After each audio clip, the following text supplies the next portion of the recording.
കന്നിമൂലയിൽ toilet വന്നാൽ ഭാര്യയും ഭർത്താവും തമ്മിൽ അഭിപ്രായ വ്യത്യാസങ്ങൾ ഉണ്ടാവും. കന്നിമൂലയിൽ മിസ്സിംഗ് വന്നാൽ പൈസ നിൽക്കത്തില്ല.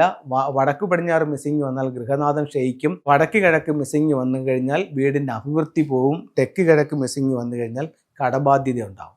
ഒരു വീട്ടിൽ ചെയ്തു കൂടാത്ത ചില വാസ്തു കാര്യങ്ങളാണ് നിങ്ങളുമായിട്ട് ഷെയർ ചെയ്യുന്നത്. എന്ത് ചെയ്യാം എന്നുള്ളതിനേക്കാൾ കൂടുതലായിട്ട് നമ്മൾ മനസ്സിലാക്കേണ്ടത് എന്തൊക്കെ ചെയ്തുകൂടാ എന്നുള്ളതാണ്. സൗത്ത് വെസ്റ്റിൽ ടോയ്ലറ്റ് പാടില്ല, സെപ്റ്റിക് ടാങ്ക് പാടില്ല, ഗേറ്റ് പാടില്ല, കിണർ പാടില്ല, ബോർവെല്ല് പാടില്ല, മെയിൻ ഡോറ് പാടില്ല, സിറ്റ് ഔട്ട് പാടില്ല, കാർ പോർച്ച് പാടില്ല. ഇതൊന്നും എവിടെ പാടില്ല? കന്നിയിൽ പാടില്ല. ഇനി സൗത്ത് ഈസ്റ്റിൽ കിണർ പാടില്ല, ബോർവെല്ല് പാടില്ല, സെപ്റ്റിക് ടാങ്ക് പാടില്ല, വേസ്റ്റ് വാട്ടറിൻ്റെ പാടില്ല, ടോയ്ലറ്റ് പാടില്ല, മിസ്സിംഗ് പാടില്ല. എവിടെയാണ്? സൗത്ത് ഈസ്റ്റിൽ. ഇനി നോർത്ത് ഈസ്റ്റിൽ സെപ്റ്റിക് ടാങ്ക് പാടില്ല, വേസ്റ്റ് വാട്ടർ പാടില്ല, മിസ്സിംഗ് പാടില്ല.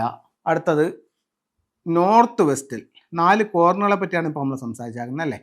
കന്നിമൂലയിൽ ടോയ്ലറ്റ് പാടില്ല. ടോയ്ലറ്റ് വന്നാൽ എന്താ പ്രശ്നം? കന്നിമൂലയിൽ ടോയ്ലറ്റ് വന്നാൽ ഭാര്യയും ഭർത്താവും തമ്മിൽ അഭിപ്രായ വ്യത്യാസങ്ങൾ ഉണ്ടാവും. ഗൃഹനാഥയ്ക്ക് ആരോഗ്യ പ്രശ്നം ഉണ്ടാവും. സെപ്റ്റിക് ടാങ്ക് ആണെങ്കിലും സെയിം.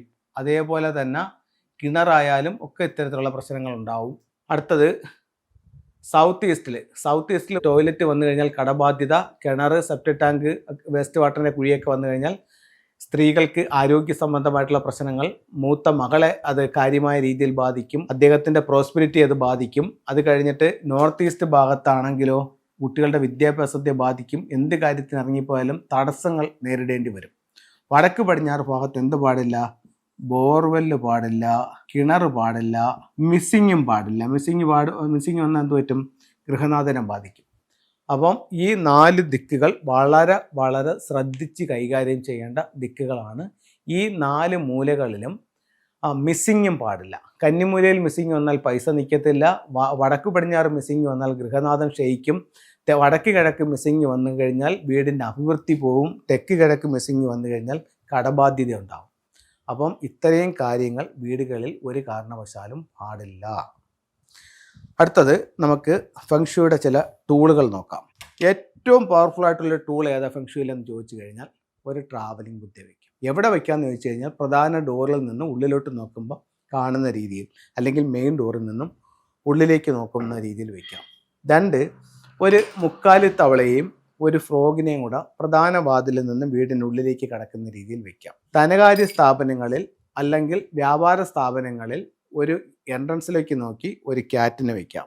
ഒരു അരോന മത്സ്യത്തെ സൗത്ത് ഈസ്റ്റിലോ നോർത്തിലോ വയ്ക്കാം. പഗോഡ ടവർ വിദ്യാഭ്യാസത്തിന് വേണ്ടിയിട്ട് വടക്ക് കിഴക്ക് ഭാഗത്ത് വയ്ക്കാം. മാൻഡേരിയൻ ഡക്ക് വന്നിട്ട് സൗത്ത് വെസ്റ്റ് കോർണറിൽ വയ്ക്കാം. കപ്പിൾസിന്റെ ഐക്യത്തിനും വിവാഹത്തിനും വേണ്ടി വയ്ക്കാം. കുട്ടികളില്ലാത്ത കപ്പിൾസിന് അവരുടെ ബെഡ്റൂമിന്റെ വെസ്റ്റിൽ ഒരു ചിൽഡ്രൻസ് ബുദ്ധ വയ്ക്കാം. തെക്ക് വശത്ത് വരുന്ന 5 എന്ന് പറയുന്ന നക്ഷത്രത്തിന് പരിഹാരമായിട്ട് 2026 5 എലമെന്റ് പഗോഡ വയ്ക്കാം. പേരും പ്രസിദ്ധിക്കും വിജയത്തിനും വേണ്ടിയിട്ട് ഒരു വിക്ടറി ഹോഴ്സ് സൗത്തിൽ വയ്ക്കാം. സാമ്പത്തികമായിട്ടുള്ള അഭിവൃദ്ധിക്ക് വേണ്ടി ഒരു ഡ്രാഗൺ ബോട്ട് മെയിൻ ഡോറിൽ നിന്നും ഉള്ളിലേക്ക് കടക്കുന്ന രീതിയിലോ സൗത്ത് ഈസ്റ്റ് കോർണറിലോ വയ്ക്കാം. അപ്പം ഇത്തരത്തിലുള്ള സിംബലുകൾ നിങ്ങൾക്ക് പറ്റുന്നത് 1, 2, 3 വാങ്ങി പരീക്ഷിച്ച് നോക്കൂ. റിസൾട്ട് നിങ്ങൾക്ക് സ്വയം അനുഭവിച്ചറിയാവുന്നതാണ്. എല്ലാവർക്കും എല്ലാ ഐശ്വര്യങ്ങളും ഉണ്ടാവട്ടെ എന്ന് പ്രാർത്ഥിച്ചുകൊണ്ട് നിർത്തുന്നു. നന്ദി, നമസ്തേ.